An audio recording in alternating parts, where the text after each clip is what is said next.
I'm here with John E. Morgan and welcome to the glorious and opulent Luton Hoo Hotel, Golf and Spa for the PGA EuroPro Tour 2021 season preview.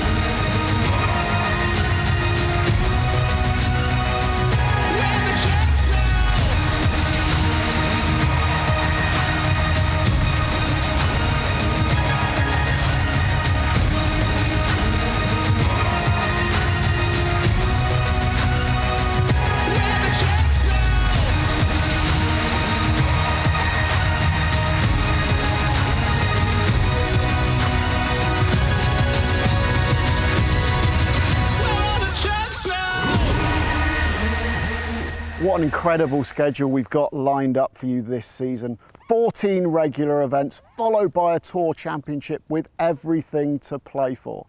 Let's have a little whiz through the schedule to see exactly where we'll be visiting. And of course it all starts here on the 11th of May at Luton Hoo. Then we're on to Harleyford, followed by Donington Grove. I was wet as an otter's pocket there, so I'm praying for better weather this year. Back to an old favourite, Camberwell Park, and then Montrose, the Scottish Links, is back on the schedule. June ends and July begins at the Vale. Then we head to John's home club, Clevedon, followed by Parkwood, and European Tour host East Sussex National.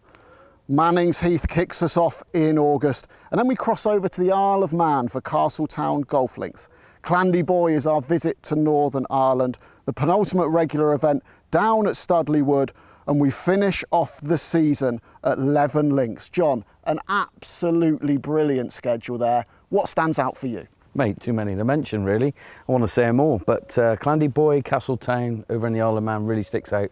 Leven Links, you know, at the end of the season, it's going to be unbelievable. What a season. Great stuff, mouth-watering stuff, and something else that gets the juices flowing is Ken Heathcote's steak dinners at Studley Wood. He's one of the most generous owners on tour, and we went to catch up with him a few months ago.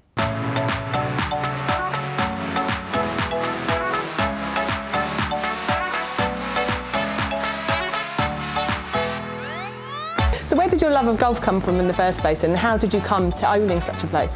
The first ever job I had out of college, out of PE college, was at the Titherington Club in Macclesfield in Cheshire, which was the home at the time of the Ladies' Tour. So you've hosted the EuroPro Tour for 3 years running now. It'll be the 4th year this year. How have you found that so far? Brilliant. It's great to be with the Tour. I think the Tour is fantastically exciting, and with all of the guys that are coming through, they've still got chances of obviously breaking onto Challenge Tour and then onto Main Tour even, and they've had successes where lads have come through and gone all the way through, so it's good to have them here. And what about the staff as well, building up to the course of the week? The greenskeepers, for instance, they must get really excited about, you know, sorting all the course out and seeing it. The greenkeepers have been here right from the start. The course manager has been here right from the start. And he loves setting the golf course up and presenting it in a way that they do for all the major events, you know, around the world. So he loves it. What's been the, would you say, the highlight of over the last 3 years? Scott Fallon shot course records 64 2 years ago, and it's got to be one of the best rounds of golf I've ever seen. His caddy said that he'd never played like that before, and it's the first time he'd ever come off a golf course not covered in nettle stings, because he's usually in the Bondi somewhere fanning his ball, but that week he just hit it straight down the middle and did really, really well. What do you expect from the players this year then? Pretty much the same as they've always done. They're very respectful. They're a good group, and they realise that our members are giving up their golf course for the week so they can come and play. So they always give us time, and they're good lads, good representatives of the tour without any doubt at all. So you'll probably be busy coming September then? To be honest, I roll the greens. It's not because of my weight. I've got a roller that we use, but I roll the greens generally just so we get them up to speed, and we'll get them even quicker this year if we can. Okay, you made me feel right at home here with the lovely fire, so look forward to seeing you in September. Yeah, we'll see you then. We're really looking forward to getting back there and seeing Ken very soon. And of course the tournament at Studley Wood. Billy Hemstock won there last year. He is a serial winner, so it's a place that produces good champions. Now John, it's time to make some predictions. Last year we looked into our crystal balls. We picked Marco Penge and Richard Mansell. That worked out pretty well if you had a few quid on it as well. So get listening to this, John. Who do you fancy this season? Oh, well, do you know what, Kit? I think before COVID-19 came and stopped everything, I think I would have gone for James Allen and Ryan Campbell. And I'm going to still hold that to that. But post-COVID-19, coming back into it, I think we're going to see some young talent all of a sudden think, do you know what? I'm going to go to Q School for the EuroPro Tour and really take it on. I think we're going to see some young talent. They've all been working hard on their games behind closed doors. You know, you've been seeing everyone on social media, you know, buying nets, putting them in the back lawn, hitting shots for fun. You know, we were able to open and get onto the golf courses because it's easy to social distance with regarding golf. So, you know, I got these youngsters coming through there that played a few amateur events, and I think they're going to be geared up, ready to go. And really and honestly, I think we're going to see some fresh names and some great players. I mean, I can't really pick one really because I think there's going to be too many to mention. I'm going to chuck a couple of names out there, John, and they will be ones that our viewers will be familiar with if you've been following the tour and golf in general over the last few years. First off, Sam Lock, leading amateur in the Open at Carnoustie. Had a decent season last year without quite breaking through. I think he looks ready to win. He's done it on the Tartan Tour after the resumption following the lockdown this season. Very high hopes for him. And also, I'm going for experience. We do always get the influx of youngsters coming through, but sometimes a guy has to take a step back to take 2 steps forward. And I think John Parry is the perfect candidate for that. He's been to the European Tour, he's done it there, and I think we'll see him contending pretty much most weeks that he tees it up this season on the EuroPro Tour. Another guy to keep your eye on, and that's on the course as well as for his off-course antics, is the fantastic character of Joe Brooks. Gabby Partington went to catch up with him.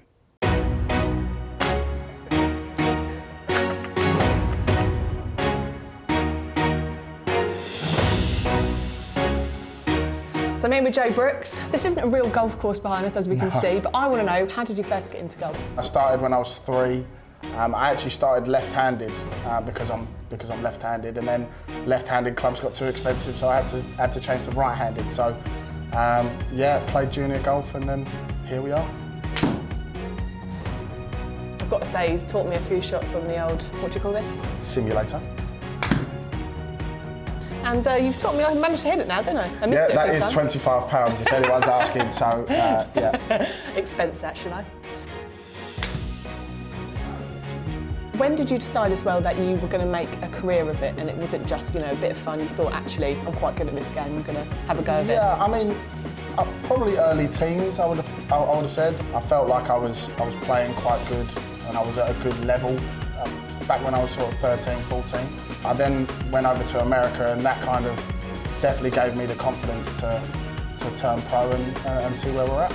There must be some pressure as well, trying to make a career of it, and obviously doing it and trying to earn a living out of it as well. It is definitely hard. I mean, you see guys who are sort of 29, 30, still on this tour, and then you realise it's not going to be as easy as first thought. So I think it's got to be, like, you've got to maintain your confidence level, and you've got to understand that not everything's going to come to you so easy. I think that's something that I've learned over the last 4 years being a pro, and something that hopefully I'll be able to learn even more. Well, golf is obviously an individual sport as well, but you know, you're being on tour, you're spending a lot of time with the same kind of people. Mm-hmm. So how is that in kind of balancing that, but with being friends or having mates on the tour as well? Yeah, I think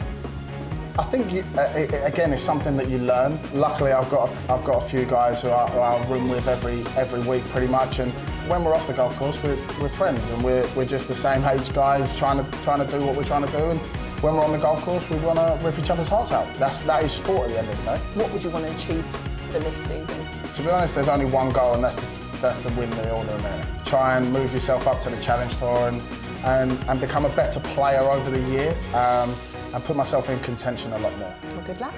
Thank you very much. Come to me. Great to hear from Joe there. Now, he's unquestionably a man who'll be looking to take his game to the next level and progress this year. John, you've done exactly that. What does it take to handle the pressure and play your way to the top of the game? Well, Kit, I think you got to feel invincible. I know I did, for one. You know, I felt like I was a man mountain of a guy. I felt like no one could knock me off my perch. I felt like I had a point to prove to myself that I could handle it. I wasn't intimidated by anyone out on the golf courses, that's for sure. I thought my game was big enough to handle any situation. Nerves-wise, I thrived on the nerves. I think you've got to thrive on the nerves.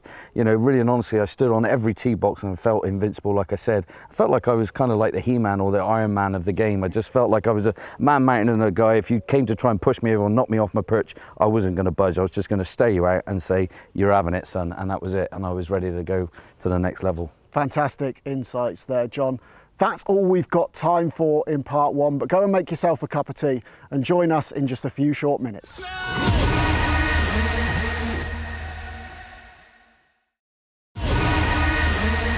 Welcome back to part two of the PGA EuroPro Tour 2021 season preview.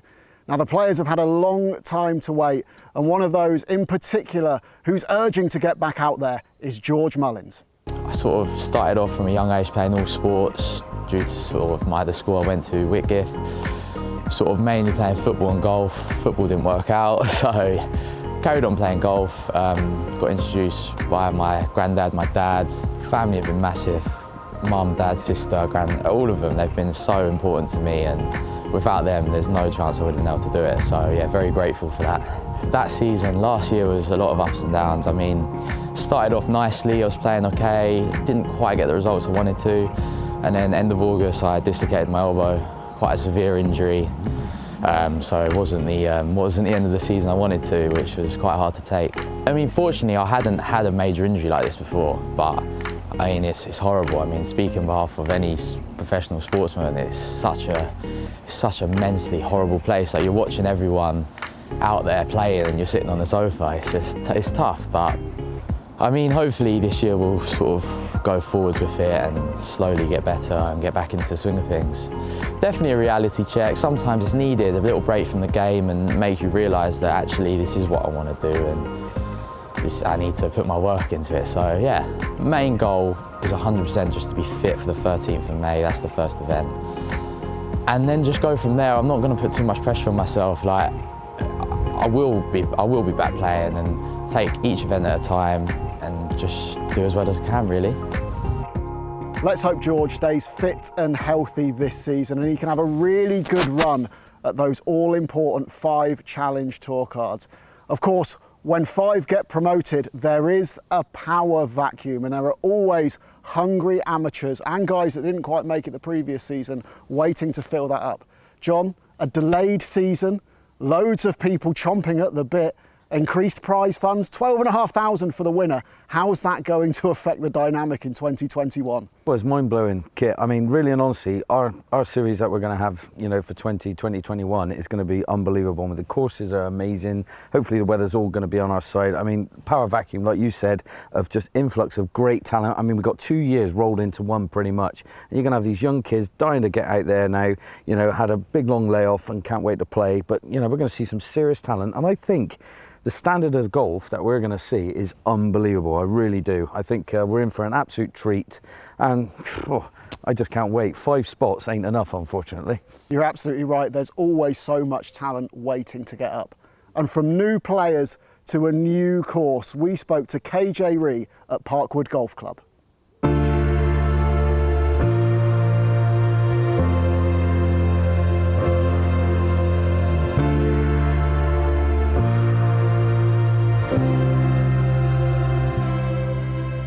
We're absolutely delighted to be hosting the EuroPro this year at Arito Parkwood Golf Club. It's the first time the EuroPro's come to TN16, and I hope, and I'm pretty confident, that it's going to be a great addition to the tour this year. What's it like knowing that you're going to be helping guys in their development of their game? You know, I think it gives us great pleasure to be contributing towards the growth and development of these young professionals. So we feel really privileged to be helping and working with you guys to do our part for the game of golf. You say there about developing young guys. MK Kim's obviously got history there. Did that help in your decision to bring the EuroPro along? Absolutely. it was great to see young golfers out on the golf course, and it's always great to see them on your course. He's done very, very well, and hopefully we'll have some young stars coming through this year as well. What is it about this venue that makes it so special? Well, you know, we've got a spectacular 18-hole golf course. It's got some cracking driving holes. The 3rd, 12th, 15th, 16th, all great holes. It's a lot of fun to play with. I think this golf course is really well set up for professional events. Got a great clubhouse that can fit 500, 600 people, dedicated golfers lounge, and a great challenging golf course. So we're delighted to be hosting EuroPro, and may it continue. Perfect, thank you very much. Thank you. Thanks, Matt. Great to see such passion from KJ there. That's something we really appreciate on the EuroPro Tour. And John, I know you're bursting with passion about your home club, and we're back at Clevedon this year. What can the players expect? Well, me personally, I'm over the moon. I know, members and all the staff there are over the moon that we're going back. But course is in great condition. Through lockdown, it's been amazing. Really worked on Richard Ponsford and his crew, greenkeeper and co, Reese manager and chairman Millie have all been doing wondrous stuff around there. The greens are magnificent. Course is in spectacular condition, and it's picture perfect as well. I mean, looks over the Bristol Channel, over towards Wells and the Brecon Beacons. I mean, you can see Celtic Manor from there. It's absolutely beautiful, as tight as you like around the golf course. Lots of nature. Greens, like I said, are in spick and span condition, so I can't wait to get back there, and I just hope the wind gets up like Clevedon does and just shows its teeth a little bit for the players. Absolutely. Decent bit of cider down there as well. Yeah. Now, from the southwest of England to Scotland, and former European Tour player Peter Whiteford plays a lot of his golf at Leven Links. We went to get the lowdown on the final host of the season.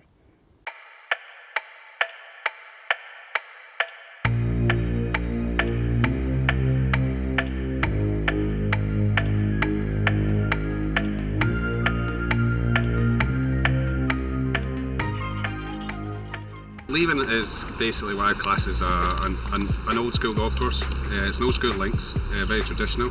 It's not been modernised too much. There's not room for the tees to really go back further. So, but it's got all the defences that a links course should have: the firm greens, sort of runoff areas, and it's a good test.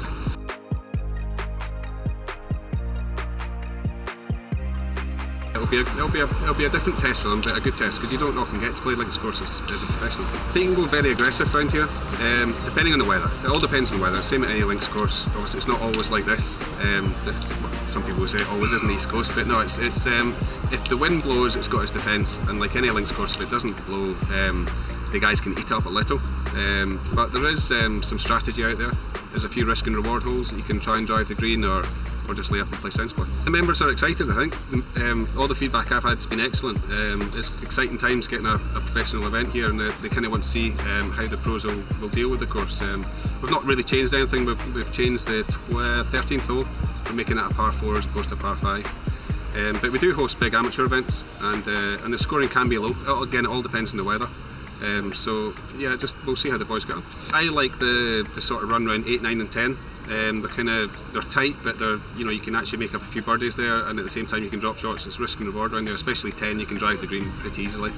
A lot of the guys will even be almost chasing on an iron, but it's basically a way to get on the green. But you can lose the ball left and right, so it's one of those holes I like, but maybe not these days. But back in the day, I used to like it. And also the finishing hole is obviously quite a strong hole. I think the pros will play it slightly different than what the amateurs do. They'll probably take the bunkers out of play and hit it quite far, but it's still a strong finishing hole, and it should be an exciting finish.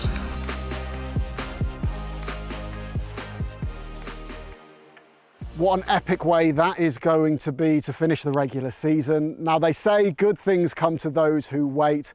We have waited, and John, how excited are you for the new season? Over the moon, Kit. I really can't wait any longer, to be honest. I'm sure you boys and girls are exactly the same. We've got a great calendar involved as well, great golf courses, and it's a must to enter Q School for the PGA EuroPro Tour. We've got 5 Challenge Tour cards up for grabs. It's a no-brainer. It can change your life. Absolutely. Increased prize funds as well this year. £12,500 for the win.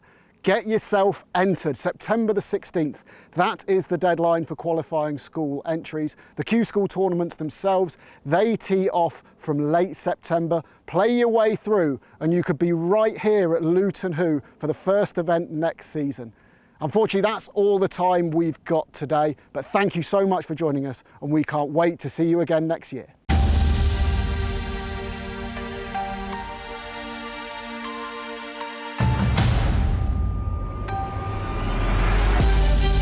Watch how I take charge, follow the leader, I won't take no loss. Watch how I take charge, follow the leader, I won't take no loss. Watch how I take charge, follow the leader, I won't take no loss.